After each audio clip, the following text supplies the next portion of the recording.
Nouveau scandale en vue à la Société des hydrocarbures du Tchad. On se souvient tous du détournement par le duo Kaka-Makambo de 136 milliards de francs CFA. Aujourd'hui, c'est un autre vol qui se prépare dans la plus grande discrétion et avec le même acteur en coulisses, le général Idriss Youssouf Boy. Prétextant une maintenance de la raffinerie en mars, la junte tchadienne a emprunté l'énorme somme de 50 milliards de francs CFA à la Société des hydrocarbures du Tchad pour commander 100 millions de litres de carburant. Jusqu'à là tout semble normal. Au lieu que les bénéfices de la vente de carburant aillent dans les caisses de la SHT, c'est tout le contraire qui est programmé. Un compte bancaire a été ouvert au nom de l'ARSAT, l'autorité de régulation du secteur pétrolier aval du Tchad. Cette autorité est dirigée par Adoum Jimé Saboun, un proche parmi les proches du général Idriss Youssouf Boy. Les bénéfices des ventes seront donc transférés dans ce compte fictif de l'ARSAT.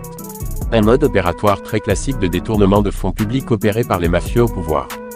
Le Tchad risque dans les jours à venir une importante pénurie du carburant mais surtout, un risque de faillite même de la SHT qui risque de ne pas se relever après la ponction de 50 milliards de ses comptes. La Société des hydrocarbures du Tchad est déjà en tension après le premier vol de 236 milliards par le même duo Kaka-Boy. Correspondance particulière Tchadone à N'Djamena.